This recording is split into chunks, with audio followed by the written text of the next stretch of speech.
साथियों नमस्कार, आप सभी का हार्दिक स्वागत अभिनंदन। आज हम आजमगढ़ के एक ऐसे गाँव में हैं जो थाना रौना पार्क के अंतर्गत आता है, थाना क्षेत्र के अंतर्गत और गाँव दुबौली है, सिरही ग्राम सभा लगती है। और आप देख सकते हैं तस्वीरों में पीछे के बैकग्राउंड में कि पीछे की स्थितियाँ जो कितनी दयनीय और संघर्षपूर्ण का जीवन लोग गुज़ार रहे हैं। और इसी बीच आप देख सकते हैं परिवार का एक ऐसा अ, स्थिति ऐसी स्थिति और ऐसी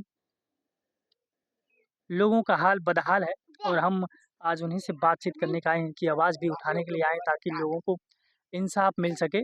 और परिवार की बेबसी आप देख सकते हैं कैमरे के फ्रेम में। एक पिता हैं जो उनको उनकी आँखों की रोशनी अब जा चुकी है, वो बहुत ज़्यादा महसूस नहीं कर पाते हैं, ना इस दुनिया को अब देख पाएँगे, इस चकाचौंध की दुनिया को। और एक माताजी हैं, इनको भी बहुत ही हल्का-फुल्का दिखाई देता है, उम्र दराज हो चुकी हैं। और इस देख सकते हैं जो गरीबी का एक ऐसा जंजाल जिसको जिसको इस गाँव के कुछ लोगों को नहीं दिखा गया। पटदारी मामला ही था, ज़मीनी विवाद का मामला था और इसी ज़मीनी विवाद को लेकर के इन लोगों में आपसी टकराव भी होते थे। उसी टकराव को देखते हुए एक दिन ऐसा आया कि लगभग परसों के बाद लगभग मुझे लगता है परसों ही ये हत्या हुई है। आपसी विवाद में एक-दूसरे को मार दिए इनके बच्चे को और इनका जो आखिरी जो बुढ़ापे की लाठी यानी सहारा वो इकलौता पुत्र थे, वो भी अब इन लोगों के बीच में नहीं है। पत्नी का रो-रो के बुरा हाल है। उनकी भी स्थिति अगर हम लोग देखेंगे तो ये जो कलेजा है वो द्रवित हो जाता है। माताजी क्या नाम है तुम्हारा? चनौती। हैं? चनौती। चनौती नाम है आपका। हाँ। चौहान जी आप लोग हैं। हाँ। ये परिवार में जब झगड़ा चल रहा था वहाँ से आपकी ज़मीन को लेकर के चल रहा था हाँ, किसी जमीनिया के मेढ़ी मेरी मेढ़ तोरले खाना लेके। हाँ। हाँ, वो कहीं कम हो तो ढेर है। अच्छा हरदम कम बेशी दर। हाँ। प्रधान जी कभी बीच बचाव करने लेकिन नहीं आते थे कि तुम लोग काहे आपस में लड़ाई कर रहे हो? इतना-इतना यारे हिस्सा के है। घर से यारे के घर से पर यहाँ झगड़ा भई तो यारे के पतो है कि ये जौन हमार लइका के मगौरत हौ ना वो ओकर जोटा-ओटा पकड़ के 2 गेट मार देला। हाँ। त बड़ा वो मनबट टाइप का है क्या? हाँ, हैं? तब ओके मार उर दिहला तब उ प्रधान के बोलवले रहा त उहाँ गए वहाँ प्रधान हमार ना गइलन हमरा के केहू जनइबे ना कइलन। हमसे ये जौन भीमली रहिया जान हुँ, हुँ, उ हुँ। हवा त उ कहन कि गइलन प्रधान त प्रधान हमारे शुरुआ से चला खूंटा-ऊंटा गड़ौले हम ओइजन ना पा पाई के। हुँ, हाँ, इनके दू हमन दफे ना वोट दे तबने हुँ। त हमन ना गइली चमचागिरी से उना चला ना लोगन के बंटले पर उना लोग के दिहले पर हमन अपन जौन जेल में तौन ज्योतिला बोइला। तो बाजू साथों आप देख सकते हैं वो पत्नी की पीड़ा क्या है। आप सोच सकते हैं कि पति का सहारा पत्नी का सहारा जो सॉरी एक पति होता है और पति अ, वो अपना जीवन कैसे गुज़ारेगी ये तो आने वाला वक़्त ही बताएगा कि स्थितियाँ कैसी होगी। मैं ये इस गाँव के अगल-बगल जो भी पॉलिटिकल लीडर्स हैं, मैं मन दारा सिंह चौहान जी मंत्री जी से ये निवेदन करना चाहूँगा कि आप इस परिवार को आप देखिए। आप चौहान समाज का प्रतिनिधित्व करते हैं और आप देख सकते हैं कि ये समाज जो है आपका समाज ये किस प्रकार से कैसे अपना जीवन लोग जी रहे हैं, कम से कम इनको एक सरकारी आवास आप दिला दीजिए, ताकि इन लोगों का जीवन जो है कम से कम अच्छी तरह चले। कम से कम बारिश के दिनों में ये लोग अच्छी तरह रह सकें। मैं अब बात इनसे क्या करें, थोड़ा-सा आप देख सकते हैं, इनकी अब पत्नी का रो-रो के बुरा हाल है, हम बात भी करने की स्थिति में उनसे नहीं है। लेकिन इनकी दर्द और तकलीफ दादाजी हाँ अब कैसे जीवन कटेगा आपका? क्या आपको कैसा लग रहा है? कैसे कटेगा जीवन अब? अब मैं क्या करूं अब बेमौत का मरना है मुझको हाँ, बेमौत का मरना है मुझको सहारा भी चला गया आपका। हाँ सहारा भी चला गया हाँ अब मैं क्या करूं अब कोई हाथ नहीं है भीख मांग मांग करके कैसे गुजर कर रहा हूँ ये रिश्तेदारे से वो रिश्तेदारे से मांग मांग कर अपना कितना ज़मीन है चाचा आपके पास? कितना 7 बिस्सा जमीन है सब लिए हैं इधर उधर से और मात्र 7 बिस्सा ज़मीन है। हाँ खाली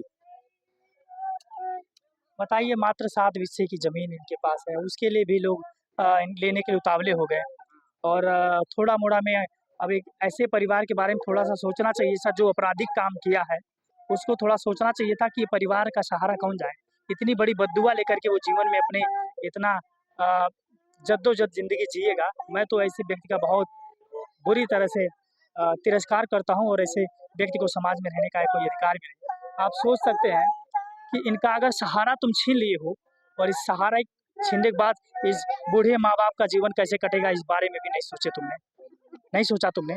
और ये जो बच्चे हैं आप देख सकते हैं छोटे-छोटे हैं, इनको अबोध बच्चे हैं जिन्हें अभी पता ही नहीं है कि इनके पिताजी लेकिन अब बेचारे कैसे हैं अब हम ये अनुमान लगा सकते हैं।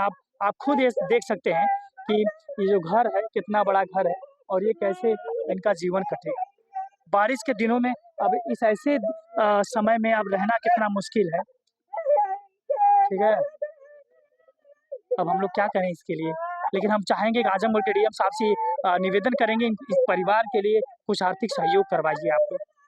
यहाँ यहाँ की जो वरिष्ठ अपने आप को जो लोग नेता कहते हैं, जन प्रतिनिधि कहते हैं, उनसे भी हम कहेंगे कि इनकी आवाज़ को आप लोग कुछ एक ऐसे मंच तक पहुँचाइए ताकि इन लोगों को बहुत कुछ हद तक इनको मदद मिले ताकि इनका जीवन जो है वो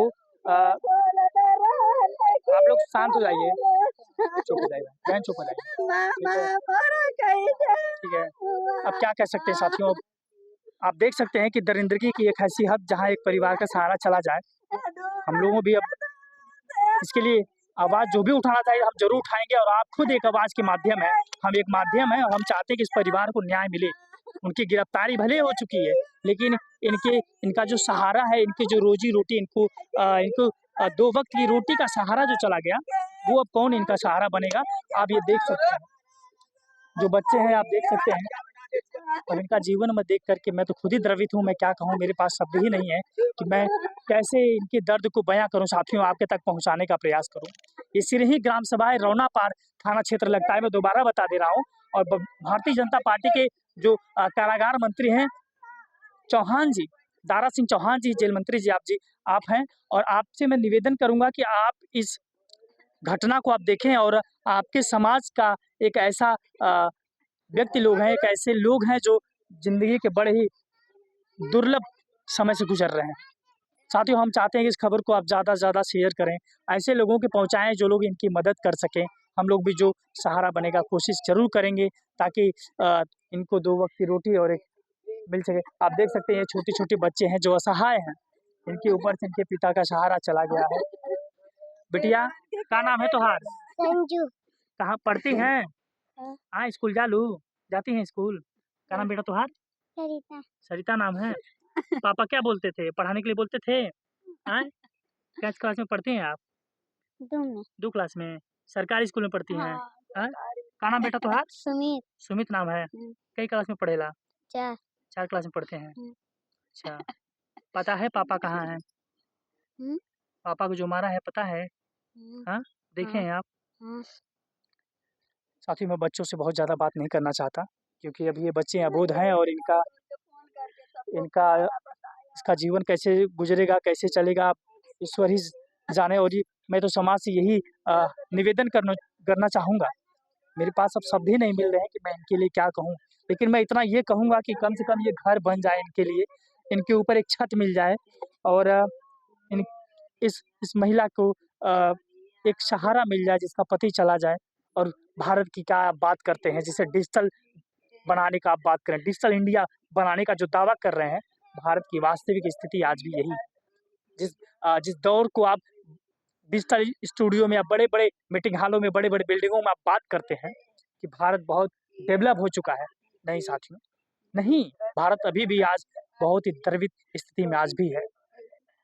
ऐसे लोगों की मदद ज़रूर कीजिए, हम तो हाथ जोड़ के निवेदन करेंगे, इनकी गिरफ्तारी ही बहुत बड़ी चीज़ नहीं है, गिरफ्तारी से सबसे ज़्यादा महत्वपूर्ण इनकी रोज़ी-रोटी की व्यवस्था है। इन बच्चों छोटे-छोटे जो बच्चे हैं, इनकी पढ़ाई कैसे होगी? अब ये तो बेसहारा हो गए। इन्हें कैसा इनके ऊपर तो छत का साया ही चला गया। पिता का अब ये त्योहारों में कैसे अपने पिता के आस पे रहेंगे? आप सोच सकते हैं क्या तकलीफ़ हो सकती है? माता है इनकी, एक ही लड़का था, एक लड़का पहले ही गुज़र चुका था। अब सोचिए, अब हम और सारी स्थितियाँ आपको क्या दिखाएँ? आप यही स्थिति देख सकते हैं, आपको अंदाज़ा लग जाएगा कि इनको क्या ज़रूरत है, ठीक है? और ये मैं पुनः एक बार निवेदन करूँगा इस गाँव के वरिष्ठ प्रधान से कि चाहे भले आपने जो कुछ किया, क्या नहीं किया, लेकिन इस गाँव को इस परिवार को आप एक आवाज़ ज़रूर दीजिए। आवाज़ नहीं देंगे तो इससे बड़ी बद्दुआ आपके लिए नहीं हो सकती और आप अपने आप को अगर सामाजिक व्यक्ति कहते हैं, तो इससे बड़ी चुनौती और इससे बड़ा पुण्य काम आपके पास नहीं आएगा दोबारा। इस परिवार का सहारा आप बन जाइए, इसको आप खुद दौड़ करके, खुद अपनी मेहनत से हम आपकी आवाज़ डीएम साहब तक पहुँचाएँगे। डीएम साहब से बात करने के लिए प्रयास किया जाएगा, ताकि इस परिवार को एक छत मिल सके। आप देख सकते हैं, ये अबोध बालक, कोई बच्चियाँ हैं, अब इनका सहारा, इनकी शादी-विवाह भी कैसे होगा? एक ऐसी महिला जो आज बेसहारा हो चुकी हैं, इनके सहारा के लिए जिनकी दर्द और जिनकी चीखें, जिनकी तड़प आज इसी झोपड़ी में दब के रह जाएँगे। हम चाहते हैं कि इस आवाज़, इस दर्द को दारा सिंह चौहान जी, भारतीय जनता पार्टी के जो भी नेता हैं, आज सत्ता में हैं, या समाजवादी पार्टी के जो आजमगढ़ का बहुत ज़बरदस्त प्रतिनिधित्व करते हैं, दुर्गा प्रसाद यादव जी और हवलदार यादव जी अध्यक्ष जो हैं, जो भी, और यहाँ के सांसद जी धर्मेंद्र यादव जी, श्री धर्मेंद्र यादव जी से मैं चाहूँगा कि इस परिवार का आप सहारा बनें। ये चौहान समाज का परिवार है और सिरही, रौनापाट थाना क्षेत्र के अंतर्गत सिरही ग्राम सभा ये है, यही इनका स्थानीय लोकेशन है और इनका आप सहारा ज़रूर बनें, कुछ मदद कीजिए इस परिवार के लिए और आप देख सकते हैं इनका जीवन कैसे कटेगा। थोड़ा-सा सहयोग ज़रूर कीजिए साथियों, और वीडियो को अ, इस दर्द को, इस ज़िंदगी से निकालने के लिए आप ज़िम्मेदार बनिए। आप इस खबर को इतने अधिकारियों तक पहुँचाइए, ताकि इनकी आवाज़ पहुँचे आप तक और उन लोगों तक पहुँचे जो जनप्रतिनिधि हैं, जो लोग गरीबों की आवाज़ बनने का एक दावा करते हैं, उस दावों को आप साकार कीजिए। हम आपके भी भरोसे हैं, क्योंकि अगर आप चाहेंगे कि आपके एक शेयर से इनकी आवाज़ बुलंद होगी और हमसे जो बनेगा हम भी इनके लिए करने के लिए तैयार रहेंगे, कोशिश ज़रूर करेंगे। ये प्रयास मेरा छोटा-सा था, ताकि इस परिवार के लिए एक न्याय मिल सके। गिरफ्तारी उनकी हो चुकी है, लेकिन इनकी रोज़ी-रोटी व्यवस्था ज़रूर होनी चाहिए। धन्यवाद।